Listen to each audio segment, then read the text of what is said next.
What's going on, guys? This is Jake at thatfitfriend.com, and today we'll be looking at the Under Armour Halo Trainer. So a few pros that come along with this shoe include, number one, the hover midsole in this model has a nice level of bounce. Honestly, I did not expect this shoe to be as responsive as it was, but it has done a pretty good job with its overall flexibility once broken in and its level of responsiveness and pop. With this shoe, you do have breaks down here on the outsole with the foam and the rubber, so I think that does help with flexibility. And I feel like after a week of wear, that's where this shoe starts to feel a little bit better. So if they come out of the box a little stiff, give them a chance, because this hover midsole should break in a little bit better, honestly, than some of the other HIIT shoes on the market that have higher stacks and a bit more clunkiness to them. The second thing I like with this shoe is its heel to toe drop. So when you look around on the market for HIIT shoes, generally speaking, you're gonna see heel to toe drops that range between 5 millimeters up to 8 millimeters.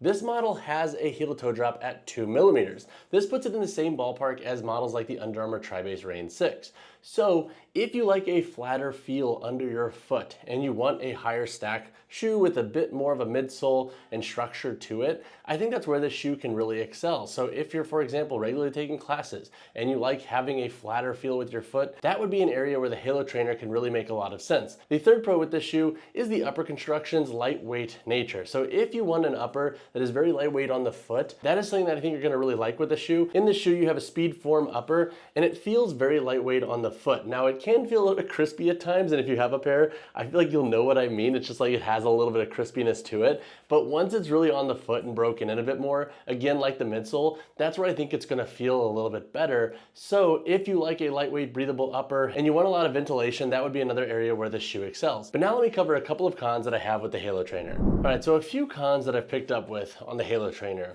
is, number one, and if you have this shoe, please drop a comment down below and let me know if you have a similar issue with this model. But getting them on can low-key kind of be a pain in the butt. And what I mean by that is, like, you have to unlace them a lot to get the shoe on, because with this lightweight boot back here and just the lightweight nature of the upper, if you're sweaty at all, or if you're trying to get this on your foot and you're not perfectly in the shoe, you'll push down this heel, you'll fold the upper in. So it's one of those things where it's not really a knock on the shoe's performance per se, but it's a quality of life thing that I think is really interesting with this shoe. And then sometimes I'll accidentally have this fold down, then the TPU and rubber heel back here can kind of get in the way.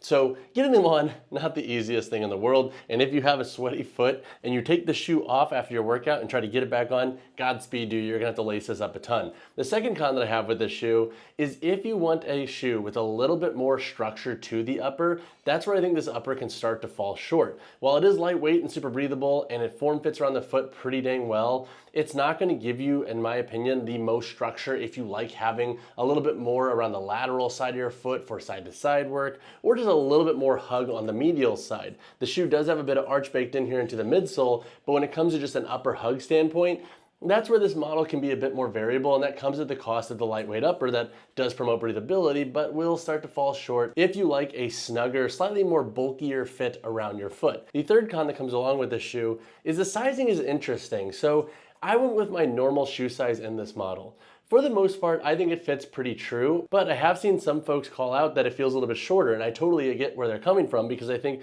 with the shoe's upper construction and how it tapers in, and with the synthetic layer here, it gives the toe box a slightly snugger fit, especially towards the end of the toe. So if you currently wear Under Armour shoes, here's my advice to you. If you have a thumbs width amount of space at the end of your toe box in your current shoe, you are likely safe going true to size in the Halo Trainer. If you have less than a thumbs width length in your Under Armour running shoes or training shoes, I would say potentially size up a half size in this model. And just note, like, if you have an excessively wide foot, you may also not fit into this shoe, so just food for thought there. But I do think there will be some variance regarding the sizing and how they're gonna fit, so use that as a barometer, and I think you should be plenty set with the sizing of this model. To break down the performance of the Halo Trainer, I'll discuss how this shoe does for lifting, cross-training, short runs, and daily wear. When it comes to lifting, I put this shoe in the same product category as the On CloudPulse, the Nike Free Metcon 6, the Reebok Nano Gym. It's kind of Under Armour's, I think, take at that type of shoe. So the shoe built for a little bit of everything, but much more with a HIIT and class focused bias to it, or a bit more of like a hybrid style approach to it. For lifting, the shoe, I think you'll be okay. If you're only lifting up to like 225 pounds in free weights, you will probably want to cap your loading past that. You'll start to notice this midsole compress. Even with box squats with 185, I was feeling the bounce in the shoe. So if your training has a heavy bias towards strength, you will likely want to look into the Reign model or a different trainer from Under Armour.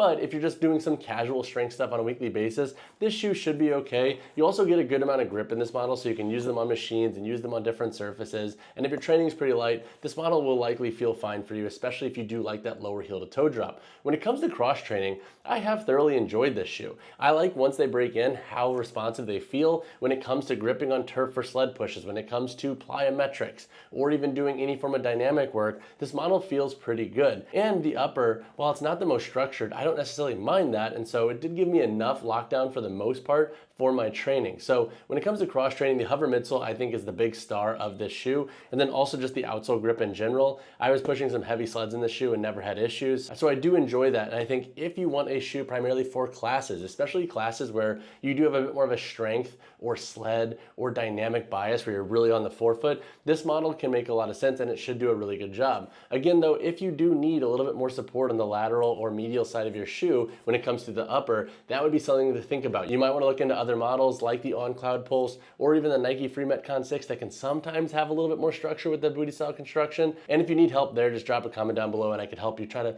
figure out which shoes are going to feel best. Now when it comes to a short run context, this model is kind of designed to be a hybrid-esque shoe, or at least that's how it's languaged on the product page. The shoe did a decent job for my shorter runs. So for example, I had some workouts programmed with 400-meter intervals and 800 meters, and this model felt pretty good for those contexts. You have enough heel bevel back here and toe spring to give it a slightly smoother stride. Now I will say I would not necessarily reach for this shoe if you're trying to do a true hybrid-esque workout where you're running 4, 5, 6 miles at a time and then coming into lift, etc., because this model will start to fall short when you get to a little bit more niche with either of those spectrums. So for example, longer runs, they'll start to fall a bit short. If you try to get heavier, they'll start to fall a bit short. But if you're just doing short intervals in classes and whatnot, this model should feel pretty good. And that hover midsole, again, gives you a pretty comfortable ride. And with the upper construction being lightweight, I don't think breathability will be a massive issue in this model as well. And if you like that lower heel to toe drop, that will definitely be something to consider with this shoe if you want to use them for running. So for example, if you don't love using your running shoes for your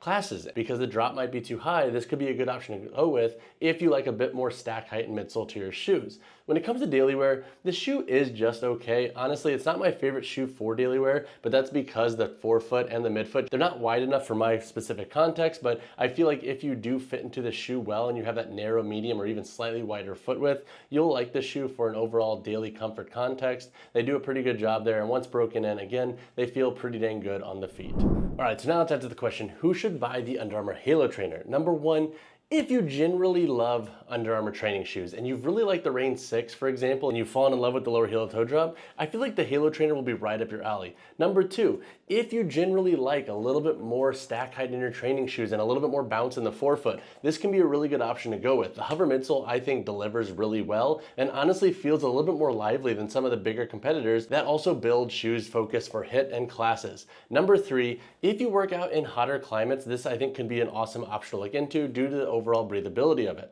Now, who should pass on this shoe? Number one, if you have excessively wide and flat feet, you may want to pass on this model. Number two, if you need a little bit more structure on the upper of your shoes to lock your feet down to give you support, you may also want to pass on this shoe. And then number three, if you're somebody who really prioritizes having a training shoe that you can wear out and about and just kind of slip on and off really easily, and you don't want to have to mess with laces, that would definitely be something to consider with this shoe, and you might want to pass on them. All right, I briefly mentioned this in my pros, but the sizing on the Halo Trainer I think is going to be a little bit interesting. So to reiterate really fast, if you currently wear Under Armour training shoes or running shoes, if you have a thumbs width length in your current model, true to size should be an okay bet in this model. If you have less than a thumbs width, so say like a half a thumbs width here, you'll probably want to go up a half size to just hedge your bets and make sure you have enough room in the shoe's toe box. Narrow, medium, and slightly wider foot width should fit the shoe pretty well. Now, if you have an excessively flat foot or a 3E, 4E plus foot width, you may want to steer clear of the shoe because this model does have a taper, and I'm not convinced you'll have enough room to the midfoot and forefoot in this shoe. And then always, guys, if you have questions on the sizing of this model, drop a comment down below and let me know what you're currently wearing, and I could try to help at least suggest a better option from the jump for you in the comments. All right, so when it comes to the weight, heel, toe drop, and insole in the Halo Trainer, for my size 10 shoe here, we have a weight of 13.45 ounces. The heel to toe drop of this shoe sits at 2 millimeters, and this model does have a thin foam removable insole. All right, now let's break down the construction of the Halo Trainer. Up here on the forefoot, you have an extended outsole layer that wraps up. Then looking at the midsole of this shoe, you have this hover midsole. And again, it is a very plush and responsive midsole. So if you like a softer ride with your HIIT and class focused shoes, I think you will appreciate that in this model. You also have some TPU overlays back here on the lateral and medial heel to help give you additional lockdown here in the boot. And then you also have this TPU rubber overlay back here on the bottom of the heel to help also give you some structure to the boot. Looking at the upper in this shoe, you have this lightweight speed form upper, and there's synthetic overlays on the forefoot, the midfoot, and then back here in the heel. This is very lightweight. There's a lot of ventilation here on the medial and lateral side. And then looking at the midfoot of this model, you have 1, 2, 3, 4, 5 eyelets that go up. The tongue is a thin mesh. There's a loop in it, and it is gusseted, so it is a traditional tongue with a gusset on the inside. Looking at the outsole, you have rubber tread that covers a lot of the shoe. There is a break here in the midfoot and then up here in the forefoot and back here on the heel, but I do really enjoy the grip of this shoe. I think it's done a really good job with overall grip and traction on different surfaces.